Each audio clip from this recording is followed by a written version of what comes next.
I spent the entire evening making the pumpkin pie my cousin Julia had complimented last holiday season. Deep down, I knew the invitation, as it always was more of a formality than a genuine gesture.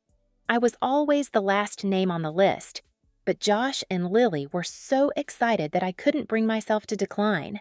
We arrived at my sister Rebecca's house right on time.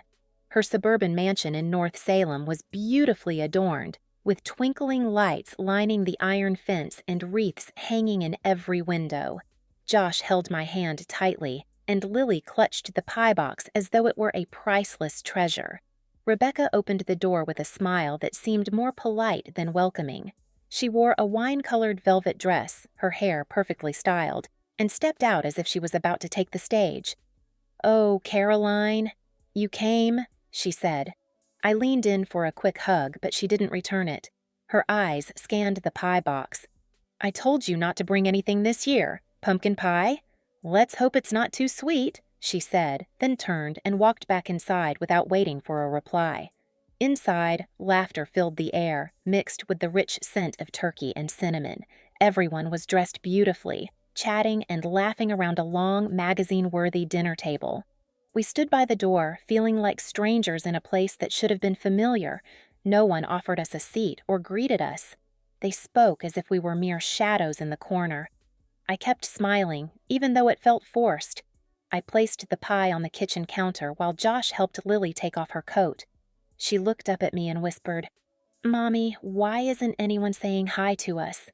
I knelt to tie her shoelace and whispered back, "They're just busy, sweetheart." Rebecca returned, glancing at her phone.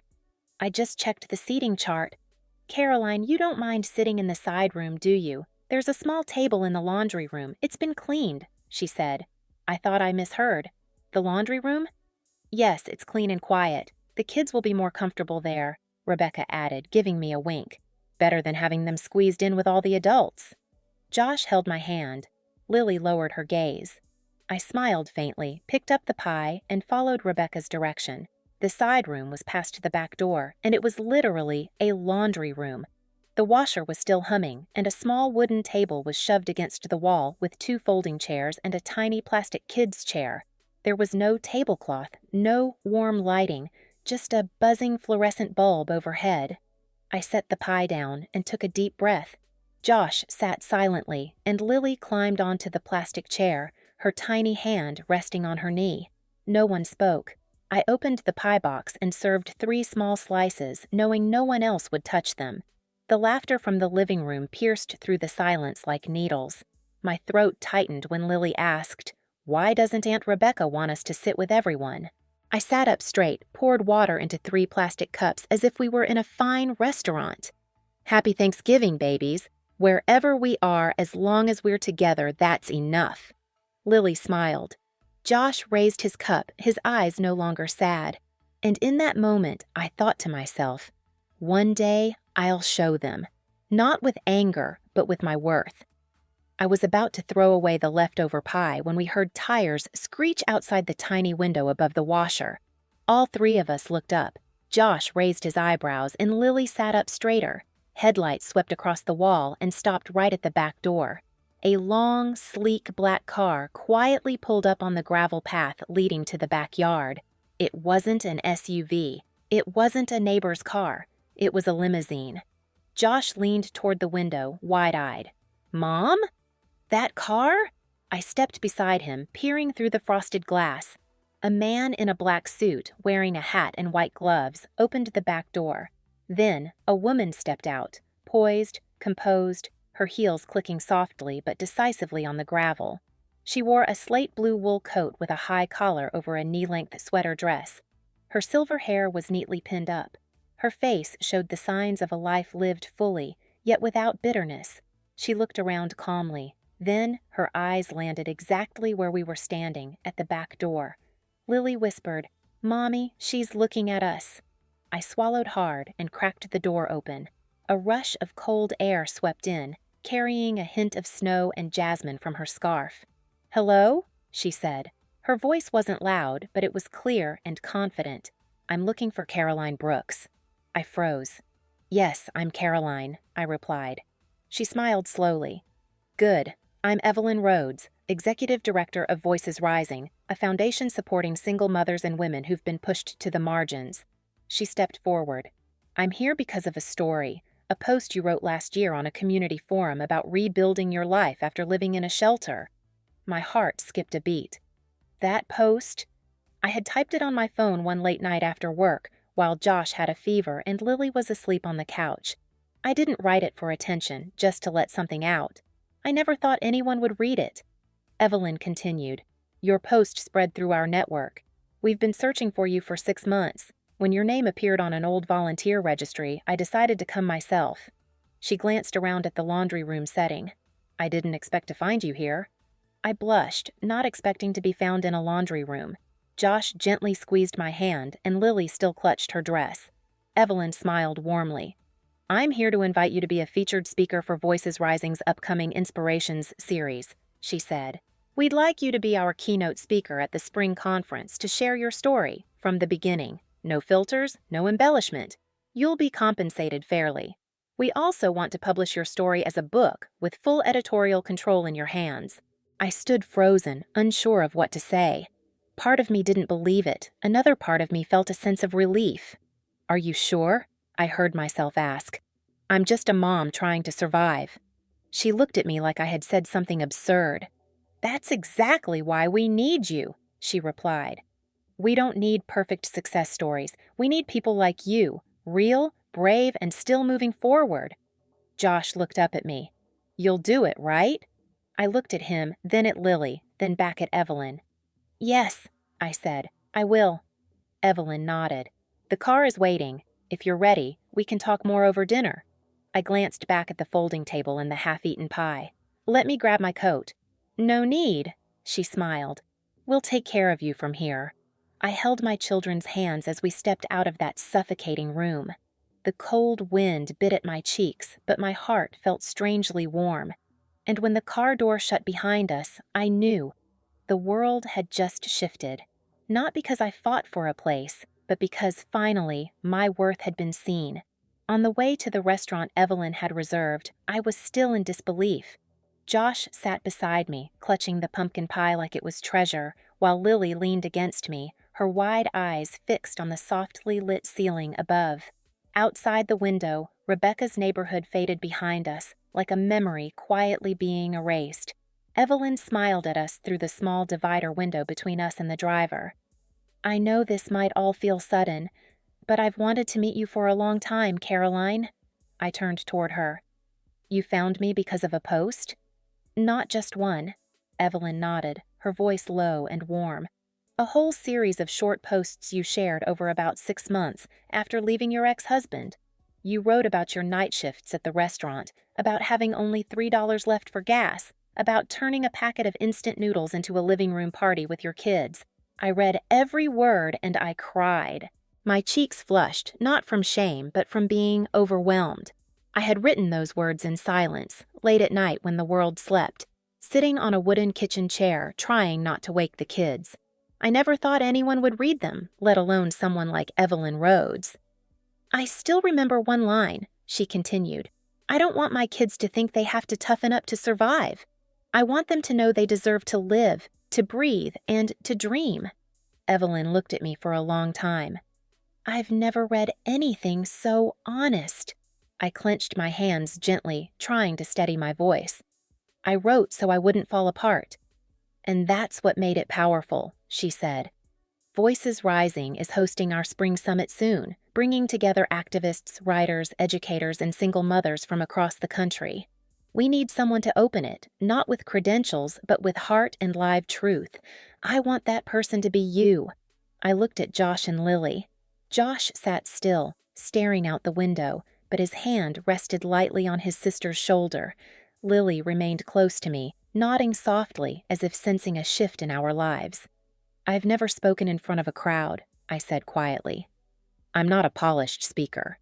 Evelyn placed a hand on her chest. Caroline, what moves people isn't polish. It's truth, and your truth is what they need to hear.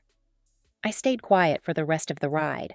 When the car pulled up, the driver opened the door, and I stepped out with my children. The restaurant sat tucked into a quiet corner of the city. Understated, refined, with warm, yellow lights and the smell of fresh bread in the air. We were led to a private room where a customized menu for the evening awaited us. A thin folder sat in front of me. Evelyn gestured toward it. A preliminary contract. "If you agree," she continued, "we'll cover everything: travel, lodging, childcare, whatever helps you focus on telling your story." I opened the folder and skimmed the neatly typed text. My name was printed boldly at the top. Caroline Brooks, keynote speaker, Voices Rising, Spring Summit 2026. I exhaled, a long, choked breath of relief and disbelief. I used to think the years I spent struggling through life had left nothing behind but exhaustion. But it turns out the late nights spent writing blog posts on my old phone, the short journal entries I thought were forgotten, had become the bridge leading me into the light. Evelyn raised her glass of water and looked at me, as if she saw a version of me I hadn't dared to believe in. "I believe in you, Caroline. And I think it's time you believe in yourself, too." I never imagined a night that began in a laundry room could end in an elegant restaurant beside a woman who had read every word I'd written in my weakest moments. Evelyn didn't just speak kindly, she treated me as someone who mattered, not someone who was barely included. When she pushed the contract toward me, I hesitated. The bolded words on the first page made me pause. Caroline Brooks, author and keynote speaker, Voices Rising 2026. I read it again, slower this time, afraid it would disappear if I blinked. "Is this real?" I whispered. Evelyn nodded, still smiling patiently. "Very real, Caroline. You're not imagining it." She went over the terms. Her organization would cover everything for me and the kids throughout the conference: airfare, hotel, meals, and on-site childcare. A team of professional editors would help shape my speech and manuscript. They didn't want to change my voice, she emphasized. They just wanted to help me tell the story in its fullest form. I looked down and realized I had been gripping the cloth napkin tightly. Josh gently reached over, took the pumpkin pie box from my hands, and set it aside, as if helping me release the last burden of that night. Lily rested her head on my shoulder, her wide eyes quietly absorbing every detail. She spoke just one sentence.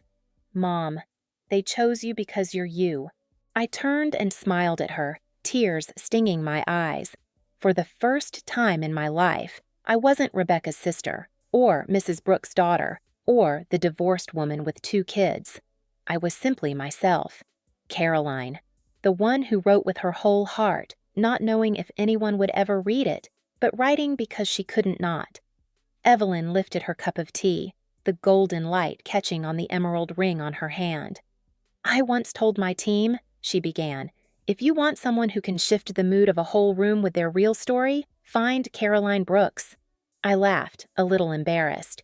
I used to write for 20 readers. Half of them were single moms I met at the community center. "And now," Evelyn said, "you'll write for thousands, and I believe they need you more than ever." When dinner ended, I signed the contract. My hand trembled. Not from fear, but because I knew this was a turning point. Not the cinematic kind with fireworks and fanfare, but a quiet, internal click, like the final gear slipping into place. On the way back, the limousine glided past streets I once knew, but they looked different now. The houses didn't sting anymore. The little diners I once cleaned felt like part of the mosaic of my journey. "Mom, you kind of look like a celebrity," Josh whispered. I shook my head and squeezed his hand. "Not a celebrity, honey. Just respected." I turned to Evelyn and thanked her again. She smiled, looking at me not with pity but with recognition. "Caroline, they didn't give you a seat at the table, but tonight you were handed a stage." I nodded, feeling light in a way I hadn't for years, and I knew from now on I wouldn't be knocking on doors for a place. I'd be building my own. Just as I closed the limousine door, I caught a glimpse of my mother through the dining room curtain. She stood frozen, wine glass in hand, her face caught between shock and confusion. Beside her, Rebecca gripped her wine stem, lips parted as if to speak, but no sound came. Blake leaned against the fireplace, phone in hand, eyes following the car, pulling away from their gate. I once dreamed of leaving that house with my head held high, but never did I imagine I'd be leaving in a limousine with my children by my side and a powerful woman ready to bring my story to thousands. Josh sat across from me, eyes sparkling with excitement. Lily leaned into me, her small hand resting on mine to be sure I was still here, and that this was real. "Did you see them watching?" Josh whispered. I nodded. "I saw." "I think Aunt Rebecca thought she was the most important person in the family," Lily said, her voice sweet and clear. "But she wasn't." I smiled, brushing her hair. "Today they watched, and I was heard." Evelyn turned, her voice soft but firm. "I've seen many moments like this, when someone is finally seen for who they truly are. But this one, Caroline, I will remember most." I didn't respond right away. The emotion was steady now, not sharp like before. Not pain, just healing. Not revenge, just living, acknowledged, and moving forward. The car turned into the city center, where holiday lights sparkled on every block, and I suddenly remembered past Thanksgivings, waiting in line at church for a frozen turkey, splitting the last potato so Josh and Lily could have enough. Those years weren't wasted. They built the foundation for this moment. Evelyn reached into her leather briefcase and placed a small folder on my lap. "There's one more thing. We've spoken with a publisher in Boston. They read the draft manuscript our editors assembled from your blog. They're very interested, and they want you to develop it into a full memoir, not just in print. They want an audiobook. Read by you?" My eyes widened. "Me? I'd read it?" "Your own voice." Evelyn smiled. "Because it carries something no one else can replicate." Truth, I felt like a door had just opened inside me. Not just a speaker, not just a writer, but a storyteller, in my own voice. "So, where do we start?" I asked. "Next week," she said. "We've got a studio in New York. It's ready, don't worry. We'll provide accommodations for all three of you. Josh and Lily can explore the city, and if you're open to it, we can pair with a local TV station to share your story." I laughed aloud. This is really happening, isn't it? This isn't a dream? Josh raised his eyebrows. "If it is, I don't want to wake up." Lily nodded hard, her curls bouncing. "Mom, don't ever go back to that house again." I looked at her, then out the window, watching the golden lights blur past. "Number I won't go back, because from now on, I'll build my own home." The limousine pulled up to a small hotel already arranged for us. The driver opened the door, and Evelyn waved goodbye, reminding me of the press event the next morning. I held my children's hands and stepped into the hotel lobby, still not quite believing I had left that old garage less than 3 hours ago. Somewhere deep in my heart, I knew. This journey was just beginning, but this time, I'd walk it on my own feet. No more bowing, no more asking for permission. The morning of the first conference came faster than I expected. I stood backstage, holding my speech, carefully marked with yellow sticky notes Lily had helped me place. Josh was in the front row. The shirt he'd chosen made him look older than 12. Lily sat beside him, tightly gripping the conference program like it was treasure. When the MC called my name, a rush of electricity ran down my spine. I walked onto the stage under soft white lights. The room fell silent. Hundreds of women from all over, some in tailored suits, some in simple clothes, watched me with open, hopeful eyes. I began with where it all started, the laundry room at my sister's house on a cold Thanksgiving.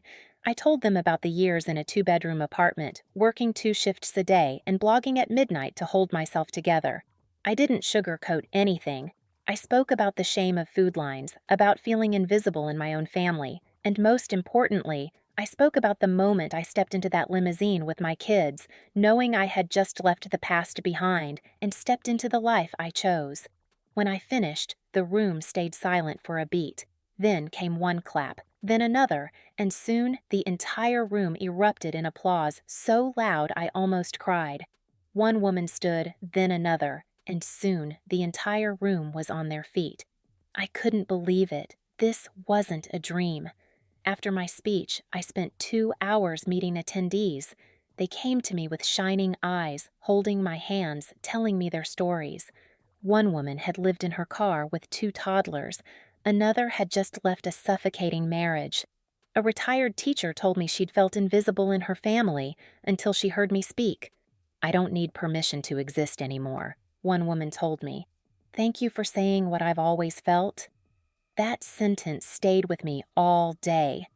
A month later, More Than Enough officially launched. The cover showed a black and white photo of me and my kids, hand in hand, crossing a busy street, symbolizing how we'd walked through the noise and found our way back to each other. I cried holding the first copy, not because I had a book, but because, for the first time, my name was printed clearly, not under someone else's, not as someone's sister or someone's daughter. The messages started pouring in: emails, comments, handwritten letters. People shared photos of their favorite passages, or told me they read the book all night and felt held. One of the messages that moved me so deeply I had to sit in silence for a while read, "I used to think my worth only existed if others saw it, but you helped me realize real worth is in how we keep rising every time we're pushed aside. I don't know if I can change the whole world, but I know this: I've touched someone's world, and that's enough." That evening, while I was washing dishes in the kitchen of our new apartment in Manhattan, Lily hugged me from behind and whispered, "Mom, do you know how many people called you inspiring today?" I laughed, turning to look at her. "I'm just someone who learned not to ask for permission to be herself." Josh looked up from the couch. "You didn't just learn it, you taught us." I stopped what I was doing, dried my hands, and sat down between my two kids. I used to think I was just the leftover pieces other people didn't want. But now I know. I've always been more than that. A year after that fateful night in Rebecca's garage, Thanksgiving came around again, but this time, I wasn't waiting outside a door hoping to be let in. I wasn't holding a paper plate, sitting quietly in some cold, forgotten room.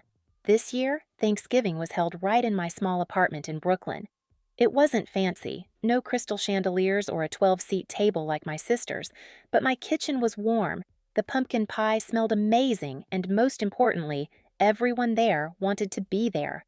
I woke up early to roast the turkey while Josh was in charge of the mashed potatoes, and Lily busied herself writing handmade thank you cards for each guest. She designed every card herself, decorated them with little leaf stickers, and wrote in sparkly ink, "Thank you for being the real family to me and my mom."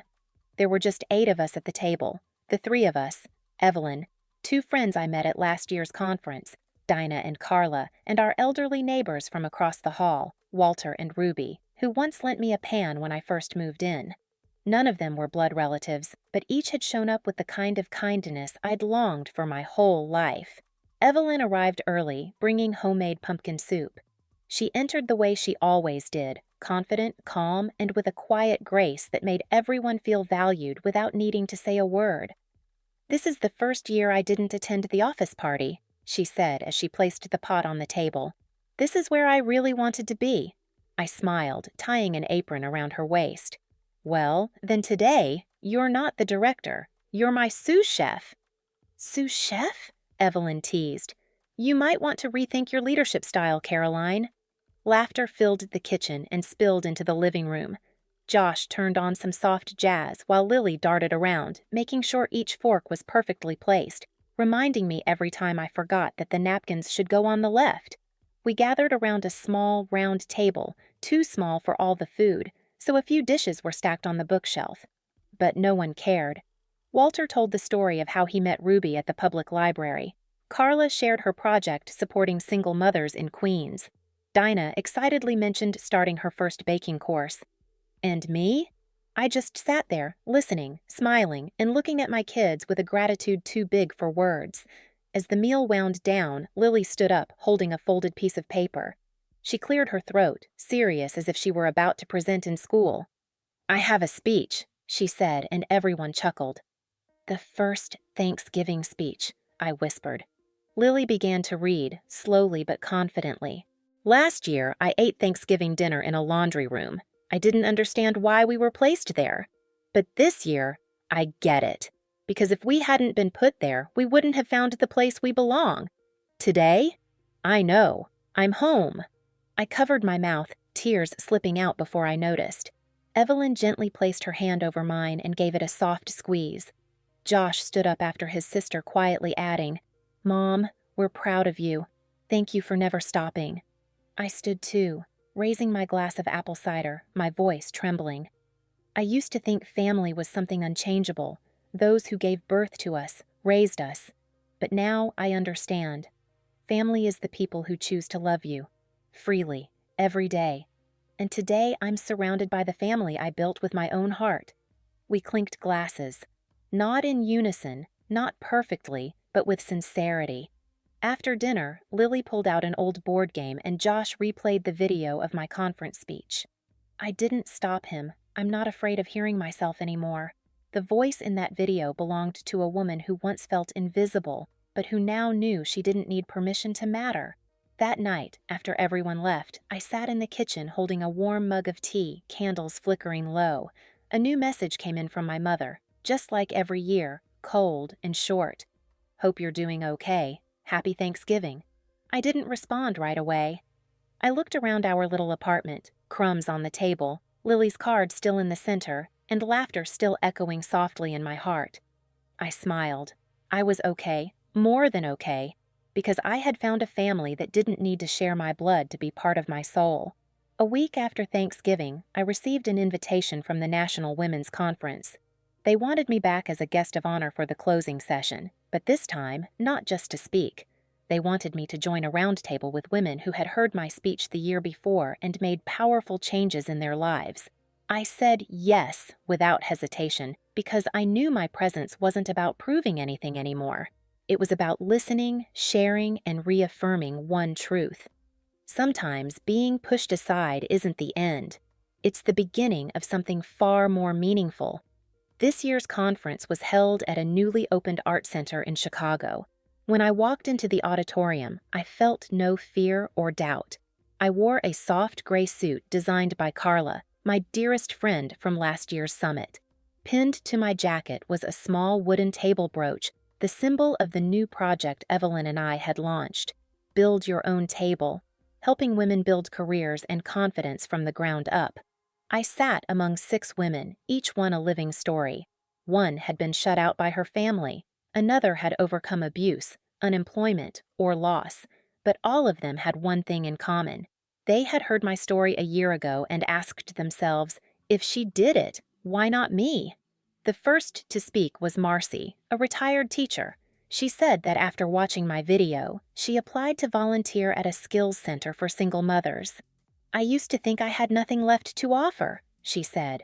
But then I realized worth isn't in titles, it's in making someone feel seen. Next was Shonda, a mother of 3 who had once been homeless. Now she ran a small bakery near her kids' school. I watched the part where Caroline said, "We don't need to ask for seats. Build your own table." And I started saving pennies and digging up my grandma's old recipes to carve out my own place. I listened to each voice, my heart filled with something raw and real. Faith, effort, and dignity rediscovered. When it was my turn, I didn't use my prepared notes. I stood, took a deep breath, and looked into the faces waiting for me. I used to be the one behind a closed door. I thought I had to be softer, smarter, or less troublesome to earn a place at someone else's table. But the truth is, sometimes people don't reject you because you're lacking. They reject you because they don't know how to value you, and that says nothing about your worth. It only means it's time to build your own table. I saw Evelyn's eyes glisten from the audience. Josh sat in the 3rd row, taller than I remembered. Lily waved with tight lips, trying not to cry. I once sat in a garage and thought I was an extra piece, but that garage wasn't the end. It was the start. That was the place where I stopped asking to be seen and started choosing to believe I already mattered. The room was silent, not out of disinterest, but because they were with me, fully. These women weren't just an audience. They were proof of what I'd learned. When you stop waiting for an invitation, the world begins to open in ways you never imagined. The event ended with hugs, exchanged cards, and promises to keep building more tables together. That night, back in my hotel room, I opened my laptop and typed the first line of my 2nd book. Not everyone needs a seat. Some of us are meant to have a stage. I looked up and saw myself in the mirror. Not the woman pushed into the laundry room, but the woman at the center, with a voice, a heart, and a life that no longer needs permission to begin. Caroline's journey is living proof that sometimes being pushed to the margins is exactly how we find our true worth. From a single mom cast aside by her own family, she rose to tell her story in her own voice and inspired thousands. Caroline no longer lives to be accepted, she lives to be herself, and in doing so, she found success, healing, and a chosen family built on genuine love. What do you think of Caroline's journey? Have you ever experienced a moment like hers? Share your thoughts in the comments below. And don't forget to follow the channel for more powerful stories about life and family.